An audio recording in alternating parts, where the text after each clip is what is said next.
She was just a quiet woman living in a sleepy neighborhood, mocked as a washed-up soldier by her overbearing HOA, until a classified military emblem on her property stunned a visiting general, unraveling a secret that would shake the entire community. If you love jaw-dropping HOA drama, petty neighbor feuds, and shocking twists, hit that subscribe button and ring the bell for more wild stories like this one. Let's dive into the chaos. The quiet cul-de-sac of Willow Grove was the kind of place where every lawn was manicured to perfection, every mailbox gleamed, and every neighbor knew exactly what the HOA expected. Tucked away at the end of the street was a modest two-story house, its faded shutters and slightly overgrown garden a constant source of irritation for the Willow Grove Homeowners Association. The house belonged to Eleanor Voss, a reserved woman in her late 50s who kept to herself, rarely attending the mandatory neighborhood meetings or participating in the community's endless social events. To the HOA, Eleanor was an enigma, a blemish on their pristine suburban canvas. Whispers circulated at every potluck and book club, painting her as a recluse, a failure, a washed-up soldier who'd returned from some forgotten war with nothing but a bad attitude and a penchant for ignoring their rules. Her mailbox, a dull gray instead of the approved colonial white, was the subject of countless violation letters. Her garden, with its wild roses and untrimmed hedges, was deemed an eyesore by the self-appointed guardians of Willow Grove's aesthetic. But Eleanor didn't care. She moved through her days with a quiet determination, tending to her roses, reading old books, and ignoring the glares from neighbors who'd long since written her off. The HOA president, Barbara Klein, was the ringleader of the neighborhood's petty tyranny. A woman with a perm as tight as her grip on the community, Barbara thrived on control. She'd built her empire on enforcing bylaws, fining residents for minor infractions, and ensuring Willow Grove remained the envy of every other subdivision in town. To Barbara, Eleanor's non-compliance was a personal affront. She'd spent years trying to break the woman, sending letters, organizing friendly visits from the compliance committee, and even rallying neighbors to shun her at the annual block party. But Eleanor remained unmoved, her silence only fueling Barbara's obsession. The other residents, cowed by Barbara's influence, followed her lead. They called Eleanor the soldier behind her back, mocking her rumored military past, claiming she'd been discharged for incompetence or worse. No one knew the truth and no one cared to ask. To them, she was just a stubborn old woman who refused to play by their rules. It all began to unravel on a crisp October morning when a sleek black SUV rolled into Willow Grove. The vehicle was out of place among the minivans and sedans, its tinted windows and government plates drawing curious glances from neighbors peeking through their curtains. The SUV stopped in front of Eleanor's house, and out stepped a man in a crisp military uniform, his chest adorned with medals that glinted in the sunlight. General Raymond Holt, a decorated officer with a reputation for no-nonsense leadership, had arrived unannounced. The sight of him sent a ripple of unease through the neighborhood. Barbara, who happened to be walking her perfectly groomed poodle, froze at the sight of the general. Her mind raced with possibilities. Had someone reported the HOA's aggressive tactics? Was this about the ongoing dispute over the community pool's funding? She hurried over, her smile as polished as her pearl earrings, ready to charm her way into the situation. The general, however, had no interest in Barbara. He walked straight to Eleanor's door, his posture rigid, his expression unreadable. Barbara lingered nearby, pretending to adjust her dog's leash while straining to hear what was happening. Eleanor opened the door, her face betraying no surprise at the sight of a high-ranking officer on her doorstep. The general greeted her with a respectful nod, his voice low but firm. Barbara couldn't catch the words, but the exchange was brief. Eleanor stepped aside, allowing the general to enter, and the door closed behind them. The neighborhood buzzed with speculation. Why was a general visiting Eleanor? What could a washed-up soldier possibly have to do with someone of his stature? Barbara, sensing an opportunity to assert her authority, called an emergency HOA meeting that evening. She rallied her loyal followers, spinning tales of Eleanor's suspicious behavior and demanding answers. The residents, eager for gossip, agreed to keep a closer eye on the mysterious woman at the end of the cul-de-sac. Inside Eleanor's home, the general sat in her modest living room, his eyes scanning the sparse furnishings. A few framed photographs lined the mantel, showing a younger Eleanor in military fatigues, standing alongside soldiers in desert landscapes. The general's visit wasn't random. He'd come because of a report, a faint lead about a classified military emblem that had surfaced in an obscure database. The emblem, a rare insignia tied to a covert operation from decades past, had been flagged when a nosy neighbor, likely Barbara, submitted a complaint to the city about unauthorized symbols on Eleanor's property. The complaint had been dismissed by local authorities, but it had caught the attention of military intelligence. The emblem, partially visible on a small plaque in Eleanor's garden, was no ordinary decoration. It was a marker of an elite unit, one whose existence was known only to a handful of people in the highest echelons of the military. The general had been tasked with verifying its authenticity and determining why it was in a suburban backyard.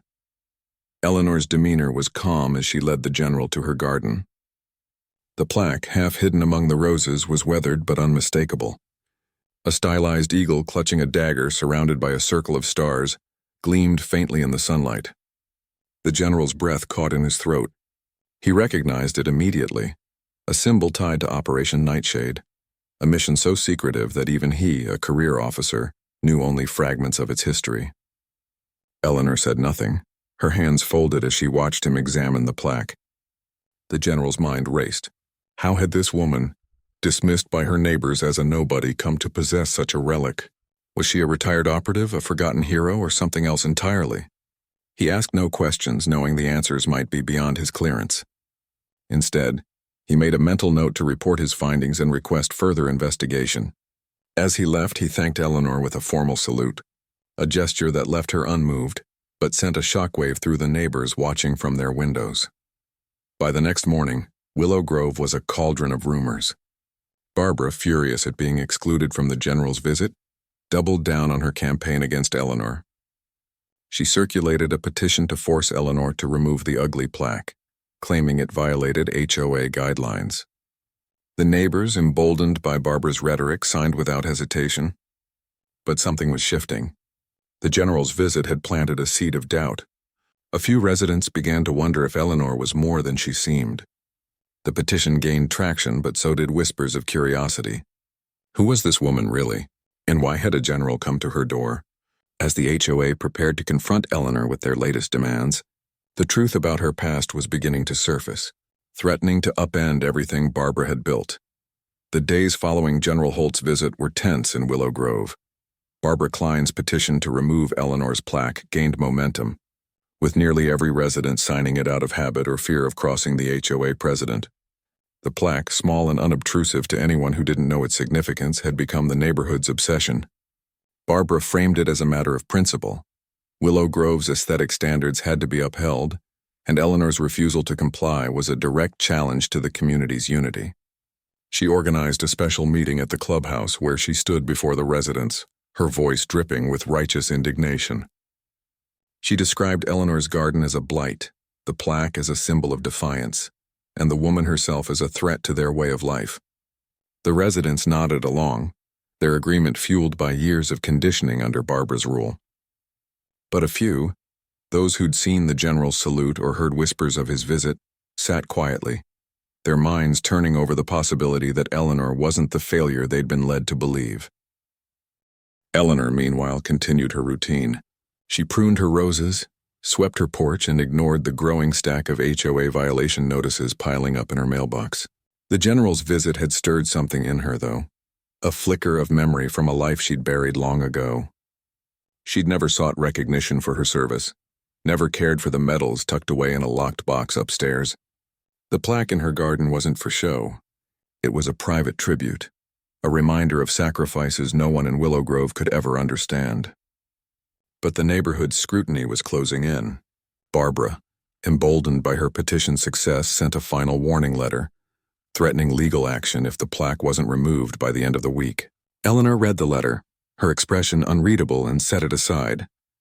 She had no intention of complying, but she knew the confrontation was inevitable. Unknown to the residents, General Holt's report had triggered a chain reaction in the military's upper ranks. The emblem in Eleanor's garden was more than a relic.